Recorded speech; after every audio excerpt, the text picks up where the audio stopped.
welcome to Starcraft. This is another special edition of the Tasman tournament. Now, I'm Dreadbane, joined of course by Sapphire, and our featured players today are Unstable, the red Protoss, facing Kobe, the light blue Protoss, and this map is Metalopolis. So, Seth, looking forward to this match. Yeah, what up, guys? Sapphire here. Another exciting edition of the Tasman coming at you. This is another game from round 2, and we have another ace match on our hands. So this is best of 3 in round 2, and Kobe and Unstable are 1 apiece.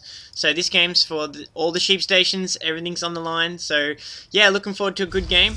And you know, we're cross-positional here in a mirror match with Protoss on Protoss, so good potential for both players to be able to expand up a bit and sort of move across the map and have a bit of a macro game. My dream in Protoss vs Protoss is to see mothership on mothership action, just because I think that would be awesome. But yeah, no, looking forward to a good game, and very excited to cuss it. A bit of Independence Day action, some mass carriers and motherships. Well, let's hope they both take straight to that. It'd be an interesting match to say the least.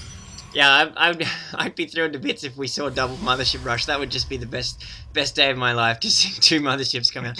But no, I don't think we're going to be seeing that somehow, as much as we can live in hope. Looking at very mirrored builds here, so we see the production tab look almost identical, which is not all that surprising in a mirror match. I'll be curious to see whether the deviation comes, how quickly each player throws up an assimilator, and whether we see a fast robotics bay build or 4-gate build, or what decision they make to go after each other. At the moment, we're just seeing a bit of flirtation between the scouting probes here. This Cobra Scout's trying to chase Unstable off, but he's really not going to deny that scout until either a well micro zealot or a stalker comes out.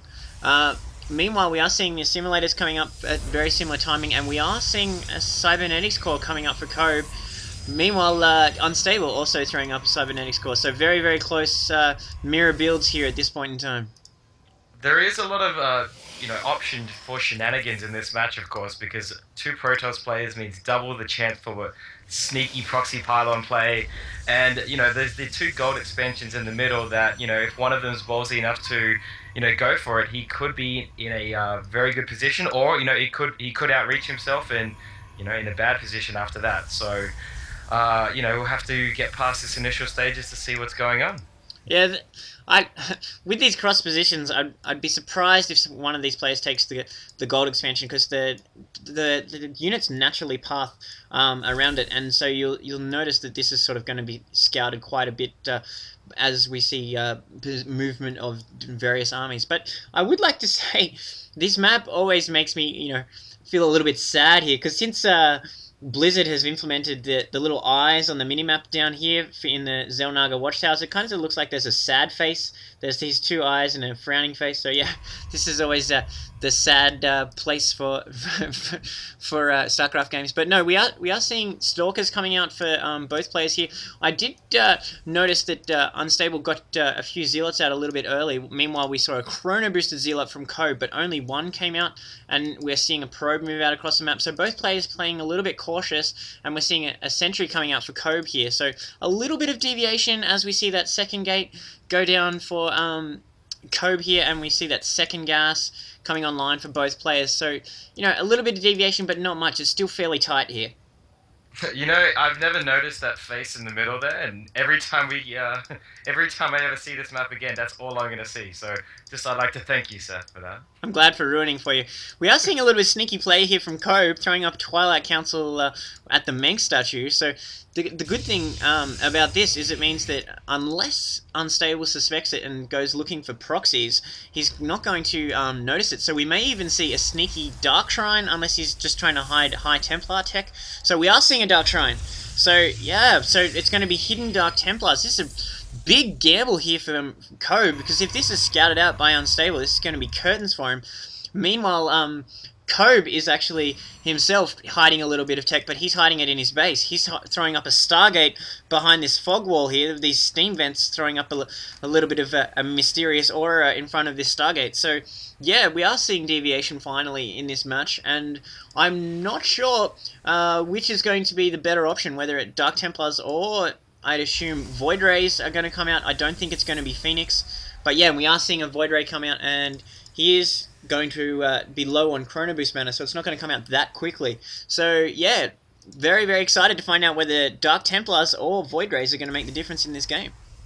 Well, there is no robotics facility up, so if Unstable maybe forgets to actually build one, God forbid, he's actually going to be caught with his pants down, and no way to really stop this Dark Templar attack. So we'll have to wait and see how quickly these Dark Templars come out, because it could be very dangerous for Unstable. And of course, Void Ray is very, very dangerous if you can mass them up, because not that much anti-air. There's a couple Stalkers, of course, for Kobe, but those Void Rays are very, very powerful in mass.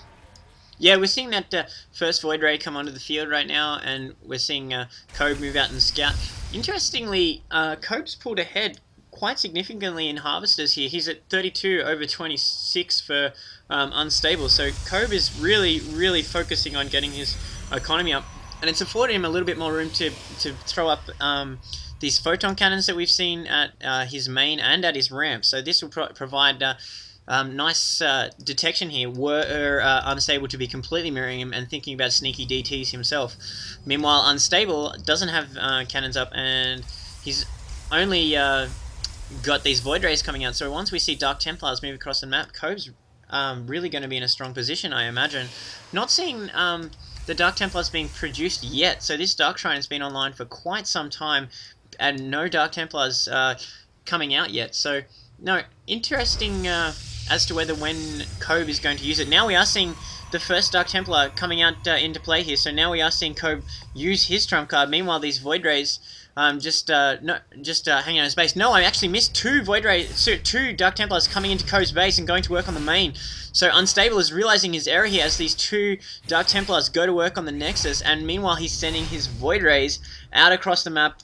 Looks like he's possibly leaning towards base racing Kobe, having been caught out without a robotics bay. So this is bad timing for Unstable. He's in serious dire straits. It's going to come down to how much damage he can do with these Void Rays, and these Dark Templars are free to just massacre this base, and Unstable is now getting his Void Rays across to Cove's base, but we're seeing Stalkers and Sentries who are going to be able to chase these Void Rays off quite well, and Unstable's actually at the point of being revealed from having no Nexus up, and we're seeing him try and desperation Hail Mary attack here, trying to storm the base. The Void Rays coming in to try and take out this pylon, but Kobe's in just such a strong position, cutting off the forces with the force field, and now he's going to work on these Void Rays. He does take off that pylon, so we do see these cannons go, and he's calling a little bit of smack talk there. Just a little bit frustrated from having those Dark Templars catch him unawares. But yeah, nice play there from Kobe, and the sneaky Dark Templar placement does take the game here. I would have thought that Unstable, getting those Void Rays out, would start thinking about sending them across the map as soon as he had them out, but no, he seemed to want to mass them, and it wasn't until the Dark Templars got into Unstable's base and started to go to work that he actually reacted and tried to base race there. So yeah, really solid play there from Kobe, and he just caught Unstable completely unaware. Yeah, I love the choice of Dark Templars. It's a very stylish way to catch an opponent off guard. He was, of course, very lucky, though, that he did not build a robotics facility and have an observer out, because that could have ended very, very differently. They're not the cheapest things in the world, those Dark Templars. But as it is, he got them out, he wiped out his opponent, and it was a good game. So that's a wrap for that one. Yeah, adios. Kobe goes through,